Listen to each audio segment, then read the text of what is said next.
آئے دنیا میں بہت پاک و مکرم بن کر، آئے دنیا میں بہت پاک و مکرم بن کر، مگر آیا کوئی رحمت عالم بن کر۔ قابل صدر احترام میرے بزرگوں، بھائیوں، عزیزوں اور دوستوں،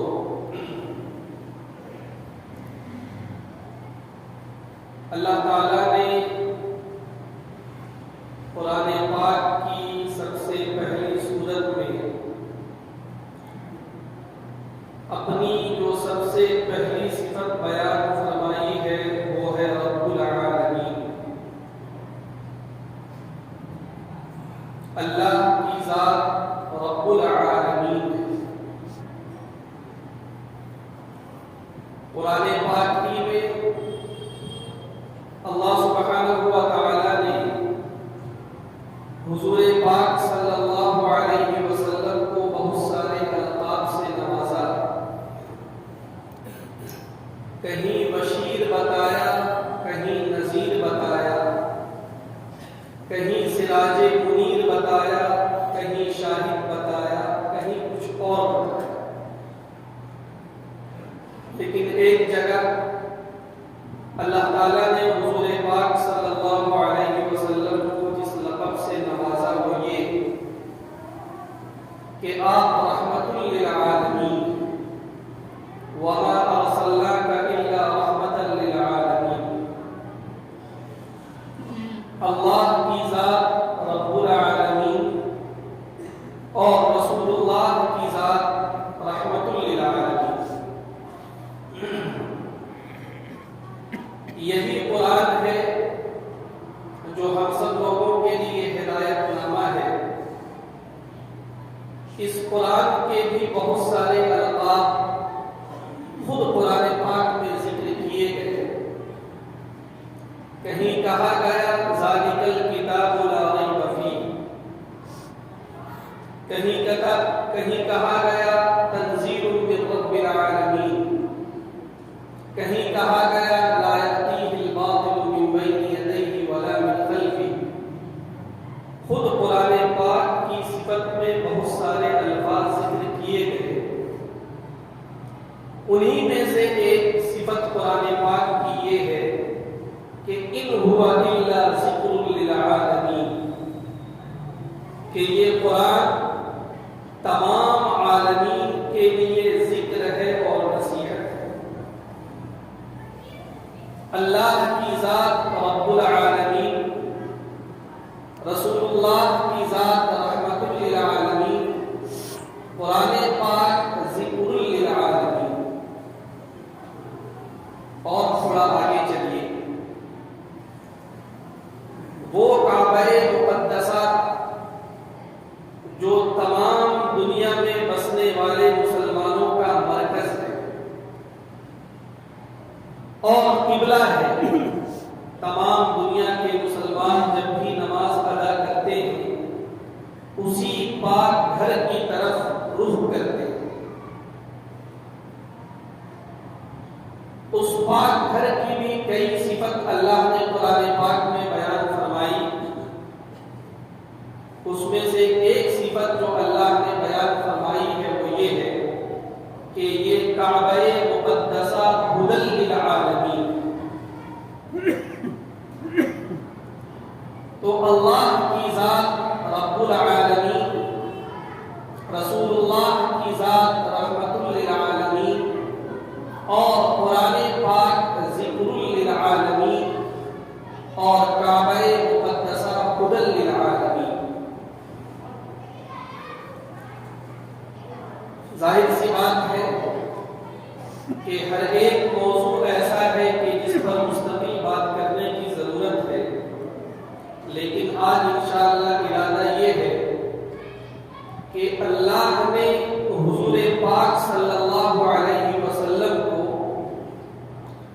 جو رحمت للعالمین کا لقب عطا فرمایا، اس کا معنی کیا ہے، اس کا مطلب کیا ہے، وہ تھوڑا سمجھنے کی کوشش کریں۔ دیکھیے علماء نے یہ بات لکھی ہے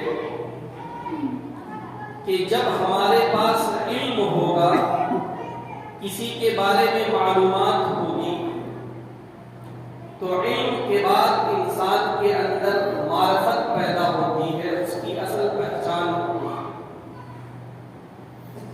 معرفت کا جو ذریعہ ہے وہ علم، اگر علم نہ ہو تو معرفت اور پہچان بھی حاصل نہیں ہوتی، اور جب معرفت اور پہچان نہ ہو تو پھر دل میں عظمت بھی نہیں آتی، اور دل میں جب عظمت نہ ہو تو پھر اتباع اور اطاعت جو مقصود ہے وہ بھی پیدا نہیں ہوتا ہے۔ اس لیے اللہ اور اس کے رسول، دین اور شریعت، اس کی اطاعت مقصود ہے، لیکن اطاعت تک پہنچنے کے لیے جو سب سے پہلی سیڑھی ہے وہ ہے علم۔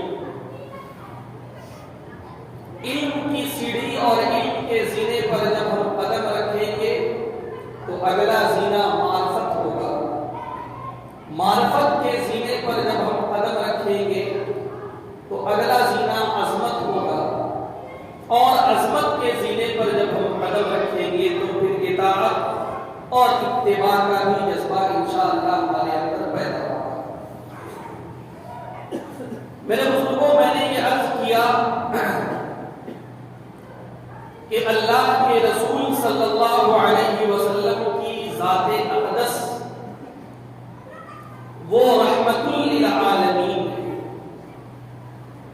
وَمَا أَرْسَلْنَاكَ إِلَّا رَحْمَةً لِلْعَالَمِينَ، اے نبی، ہم نے آپ کو نہیں بھیجا مگر تمام عالمین کے لیے سراپا رحمت بنا۔ رحمت یہ عربی زبان میں بھی استعمال ہوتا ہے، اردو زبان میں بھی استعمال ہوتا ہے، لیکن عربی زبان کے جو طالب علم ہے، عربی زبان کے جو جاننے والے ہیں، وہ اس بات سے واقف ہیں کہ عربی زبان میں کبھی کبھی مصدر استعمال کیا جاتا ہے اور اس سے آخری درجے کا مبالغہ مراد ہوتا ہے، یعنی وہ صفت آخری درجے میں فلاں کے اندر پائی جاتی ہے۔ اللہ نے یہاں پر رسول اللہ کے لیے جو لفظ استعمال کیا ہے وہ مصدر کا لفظ استعمال کیا ہے، اور اس کا معنی عام فہم زبانوں میں یہ ہوگا کہ آپ رحمت کا سرچشمہ، آپ رحمت کا منبع ہے، رحمت، شفقت، مہربانی آپ کی ذات سے پھوٹتی ہے، اور اس طرح سے پھوٹتی ہے کہ دنیا کا کوئی ذرہ اس رحمت سے محروم نہیں ہوتا۔ وَمَا أَرْسَلْنَاكَ إِلَّا رَحْمَةً لِلْعَالَمِينَ، اے نبی، ہم نے آپ کو تمام عالمین کے لیے سراپا رحمت بنا کر دیا۔ اب تھوڑا ہم غور کرتے ہیں کہ عالمین کیا ہے اور ان کے لیے اللہ کے رسول صلی اللہ علیہ وسلم رحمت کس طرح سے۔ عالم ارواح میں اللہ کے رسول سراپا رحمت، عالم دنیا میں اللہ کے رسول سراپا رحمت، عالم برزخ میں اللہ کے رسول سراپا رحمت، عالم آخرت میں اللہ کے رسول سراپا رحمت۔ اور جب اس دنیا میں آئیے تو انسانوں کے عالم کے لیے اللہ کے رسول سراپا رحمت، جناتوں کے عالم کے لیے اللہ کے رسول سراپا رحمت، فرشتوں کے عالم کے لیے اللہ کے رسول سراپا رحمت، جانوروں کے عالم کے لیے اللہ کے رسول سراپا رحمت، جمادات کے عالم کے لیے اللہ کے رسول سراپا رحمت، آسمان اور آسمان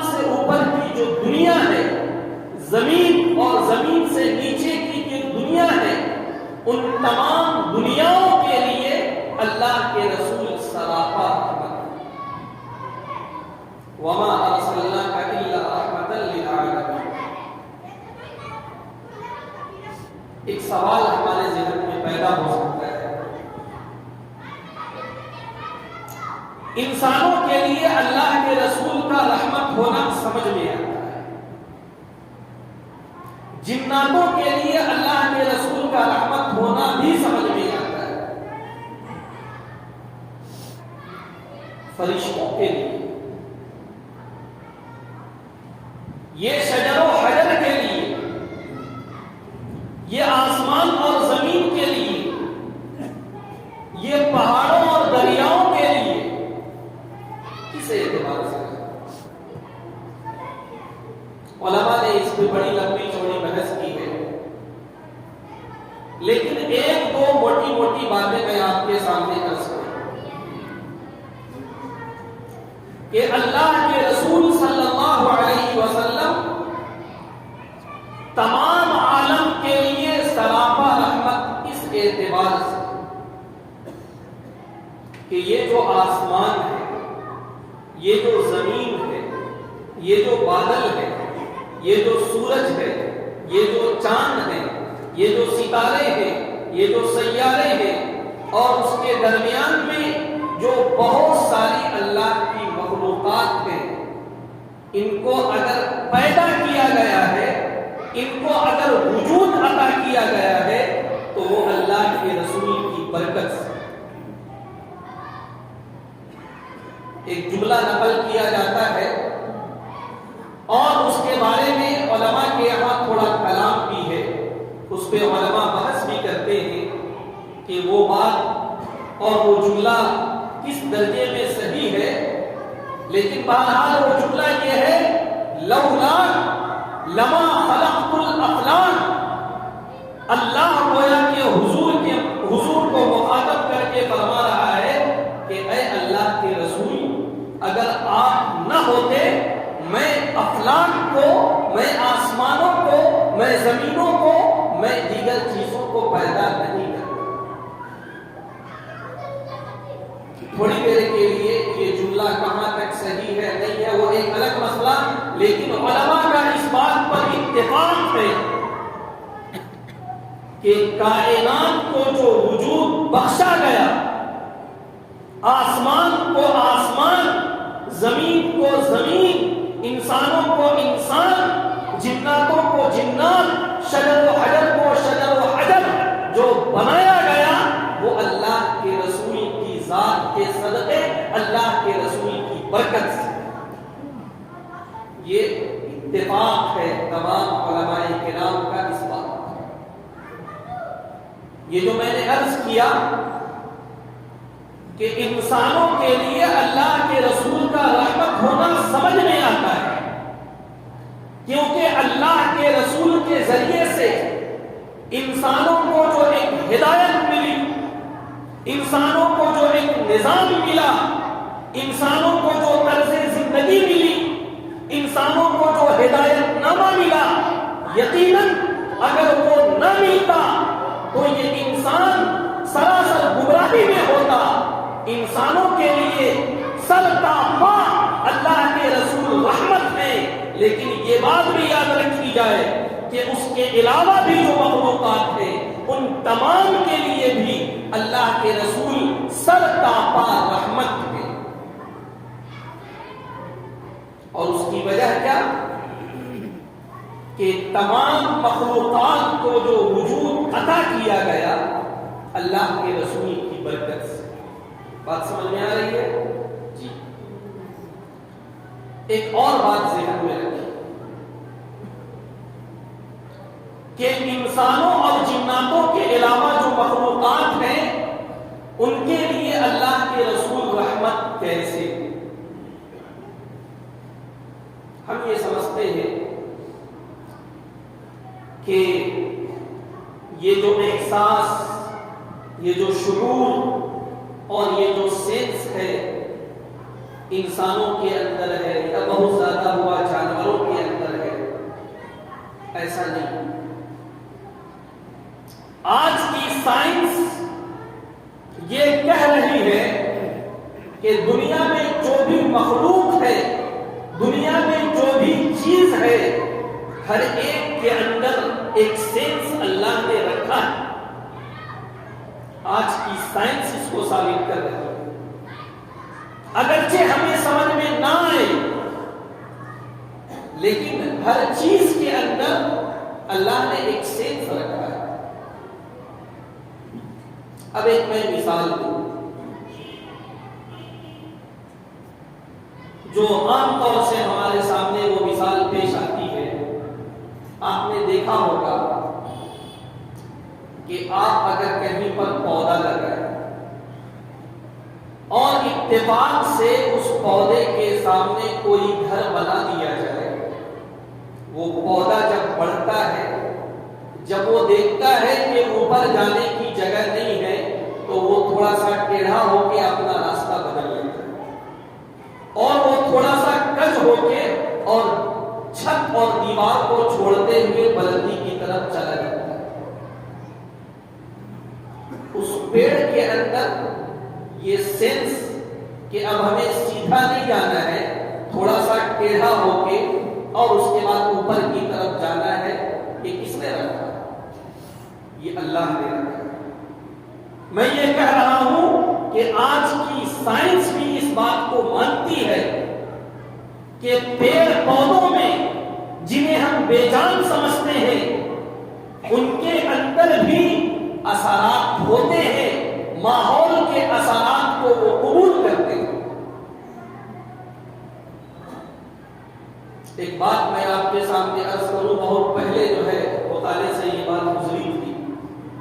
آپ جانتے ہیں کہ یہ ایکسپریمنٹ کا زمانہ ہے، یہ تجربے کا زمانہ ہے۔ ایگریکلچر جو ڈپارٹمنٹ ہے اس میں بھی بہت سارے تجربے ہمیشہ ہوتے رہتے ہیں۔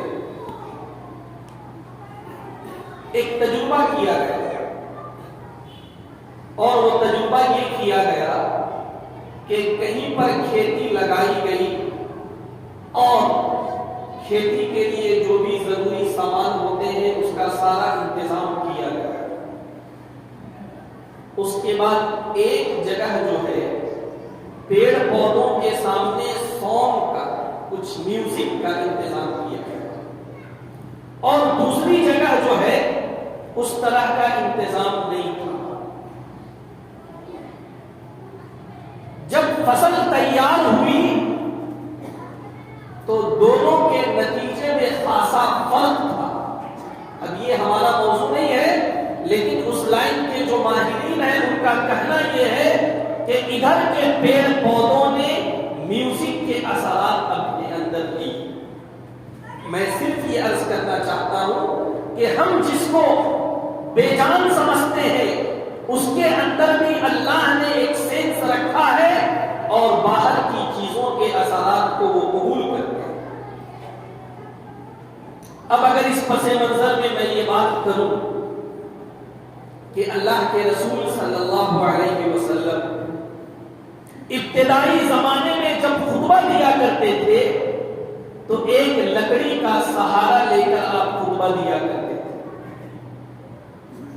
بعد کے زمانے میں جب تھوڑی سی وسعت آئی، صحابہ کے دل میں یہ بات آئی کہ ممبر رسول کو تھوڑا ڈھنگ کا بنا دیا جائے، ایسا بنا دیا جائے کہ اللہ کے رسول کو الگ سے کسی سہارے کی ضرورت نہ پڑے، وہیں پہ ایسی ڈیزائننگ ہو جائے کہ اللہ کے رسول کو باہر سے کسی چیز کے سہارے کی ضرورت نہ پڑے۔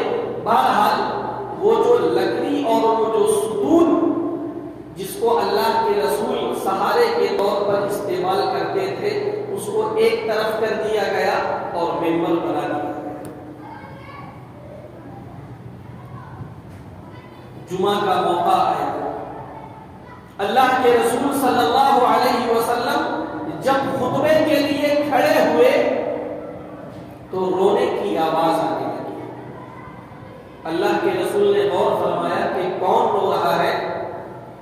جب مجمع میں کوئی روتا ہوا نہیں دکھا، اللہ کے رسول صلی اللہ علیہ وسلم نے صحابہ کو مخاطب کر کے فرمایا کہ تمہیں پتہ ہے کہ کون رو رہا ہے؟ وہ ستون رو رہا ہے۔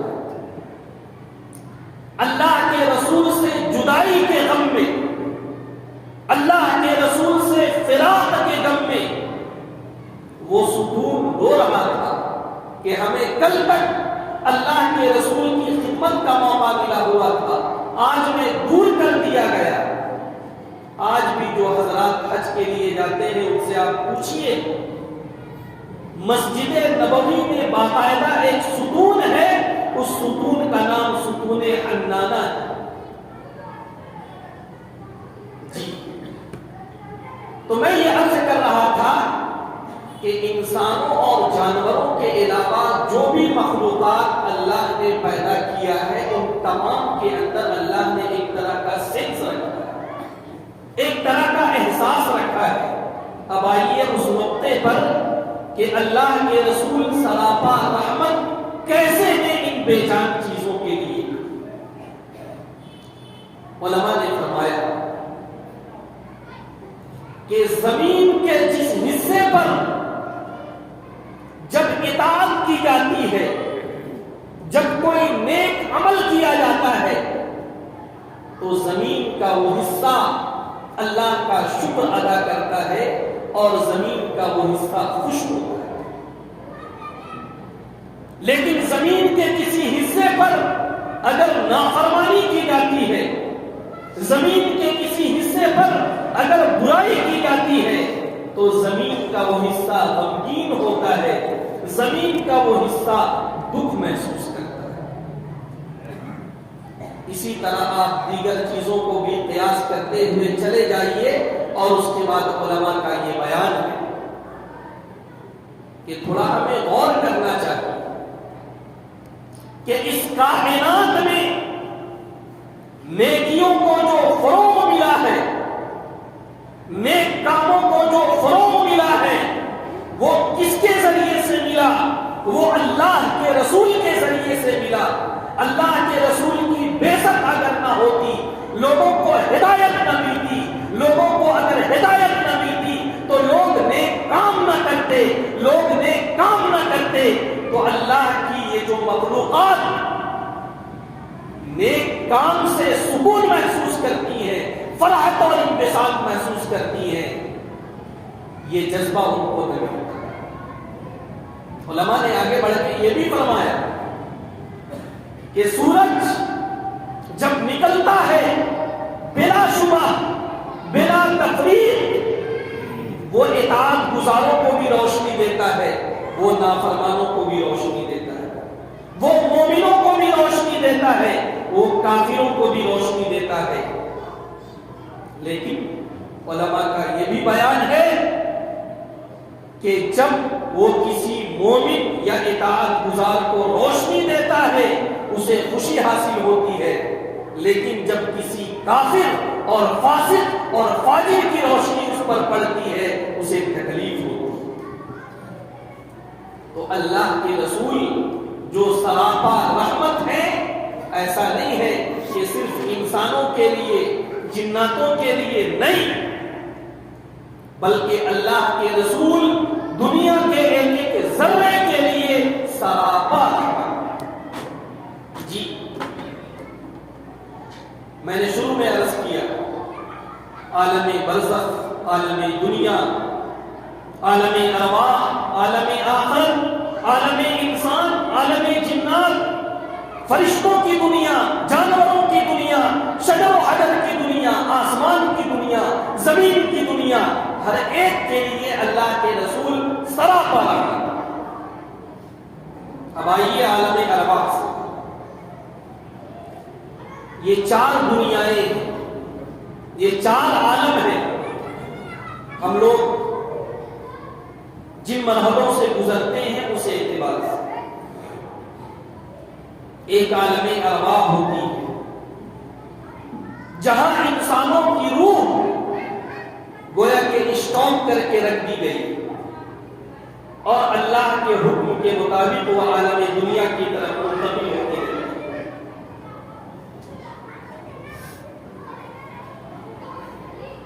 اور وہ عالم دنیا میں آتی ہے، پھر عالم برزخ میں جاتی ہے اور پھر عالم آخرت میں جاتی ہے۔ عالم ارواح انتظار کی جگہ، انتظار میں روح رہتی ہے، اب اس کی کیفیات اللہ کو پتا ہے کب ہماری باری ہے۔ عالم دنیا عمل کی جگہ، عالم برزخ آرام کی جگہ، عالم آخرت انعام کی جگہ۔ تو جب اللہ تعالیٰ نے عالم ارواح میں حضرت آدم سے لے کر قیامت کی صبح تک جس انسان کو آنا تھا تمام ارواح کو جمع کیا، اور اس کے بعد عالم ارواح میں اللہ نے تمام روحوں سے ایک اقرار دیا، ایک عہد دیا۔ وَإِذْ أَخَذَ رَبُّكَ مِنْ بَنِي آدَمَ مِنْ ظُهُورِهِمْ ذُرِّيَّتَهُمْ وَأَشْهَدَهُمْ عَلَىٰ أَنفُسِهِمْ أَلَسْتُ بِرَبِّكُمْ قَالُوا بَلَىٰ۔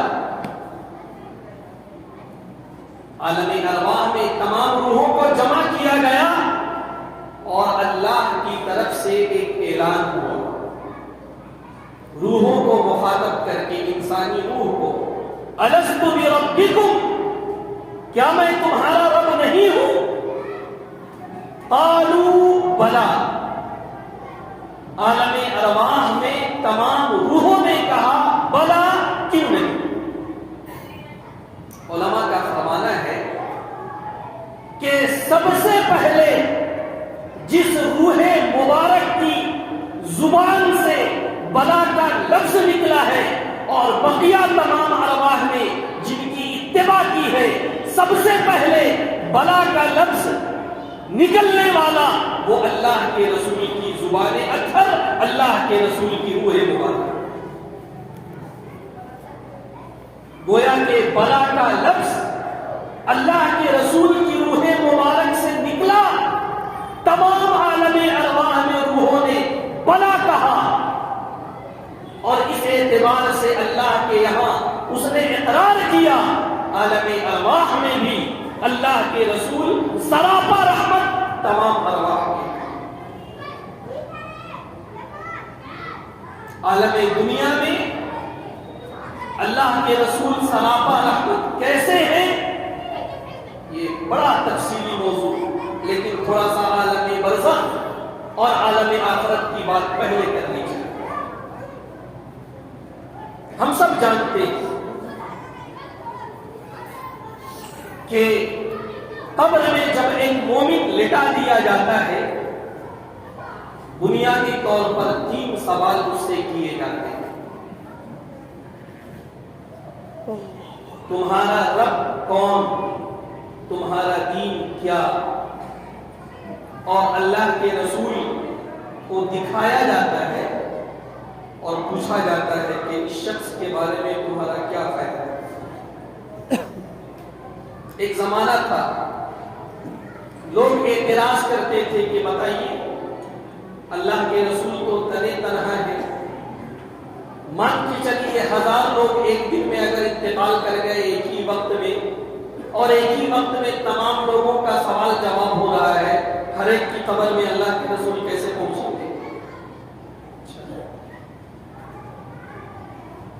دنیا کی ترقی نے ثابت کر دیا۔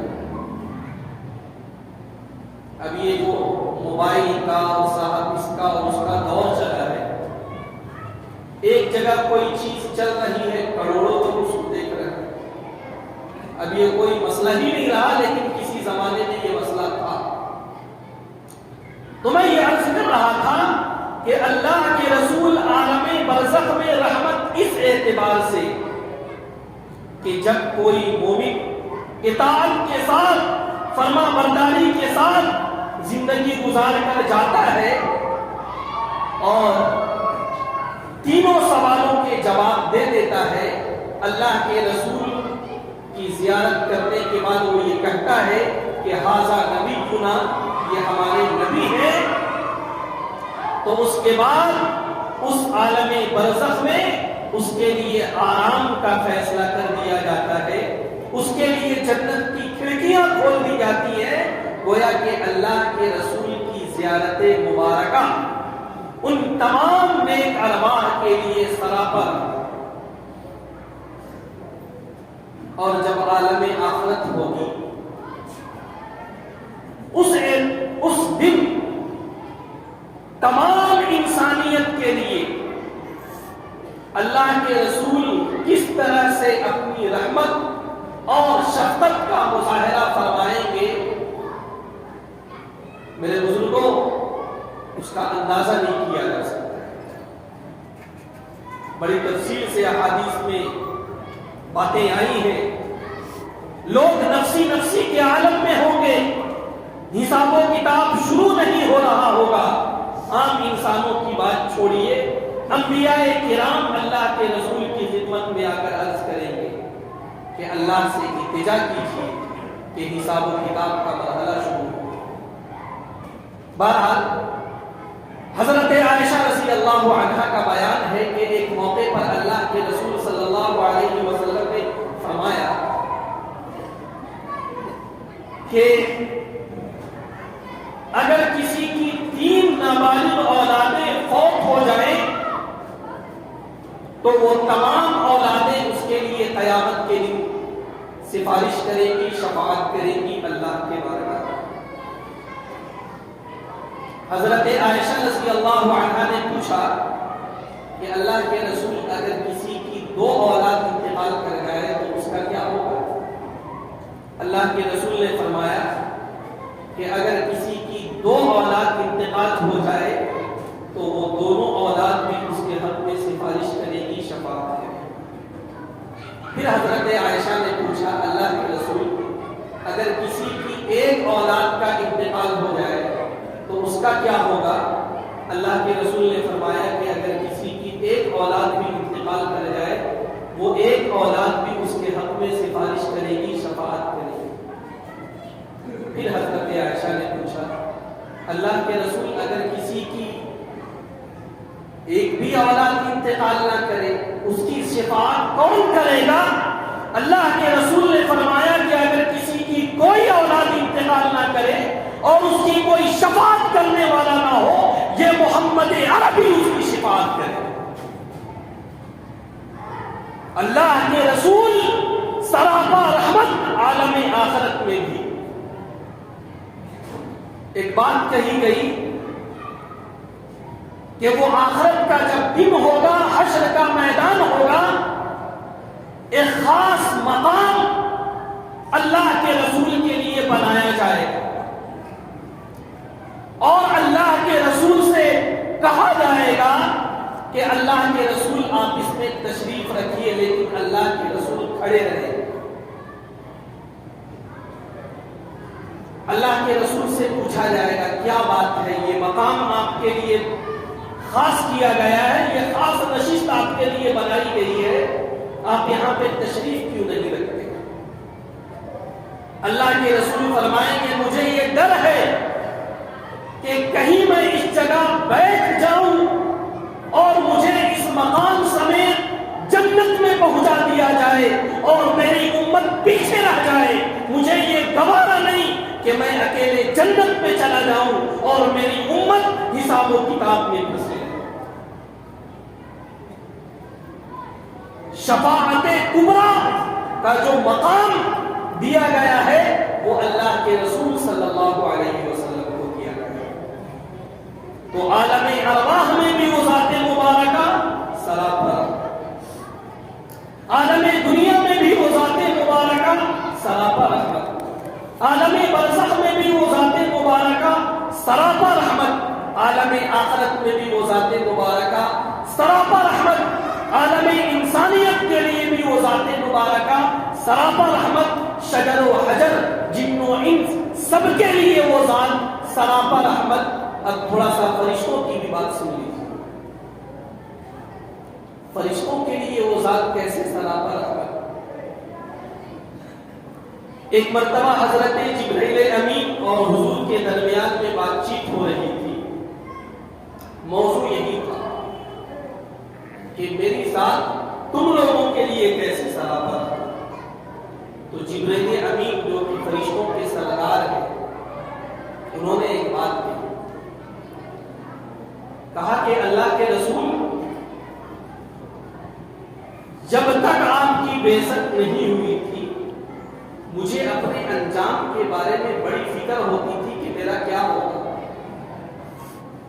کیونکہ میں نے اسی دنیا میں اس شیطان کو بھی مردود ہوتے دیکھا تھا جو معلم ملائکہ تھا،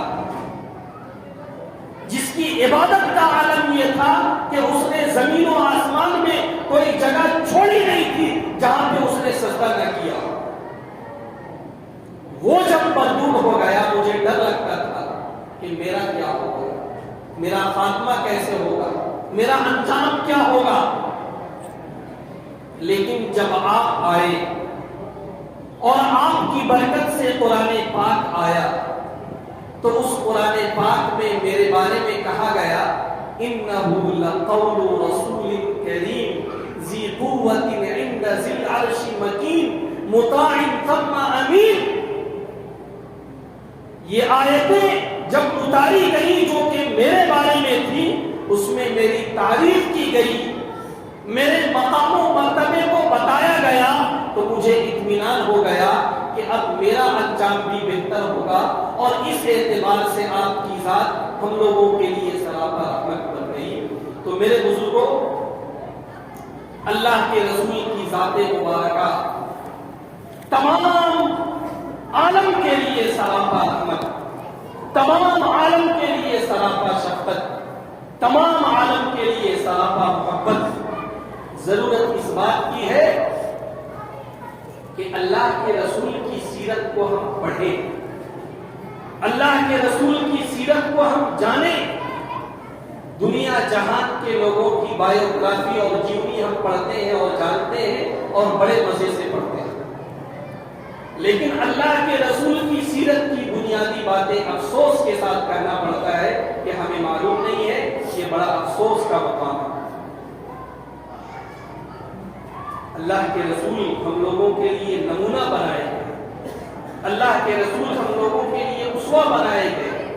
اللہ کے رسول آخری نبی، خاتم النبی کی ہدایت، صراط مستقیم، کامیابی سب انہی کی اتباع میں ہے۔ لہذا تقاضا یہ ہے کہ ہم پورے اہتمام کے ساتھ سیرت کو پڑھیں، جانیں، تاکہ اللہ کے رسول کی عظمت اور محبت ہمارے دل میں پیدا ہو اور ہمارا ایمان مکمل ہو۔ اللہ سے دعا کرے جو باتیں عرض کی گئی ہیں اللہ ہمیں اس کا ایمان اور اخلاص نصیب فرمائے۔ آمین۔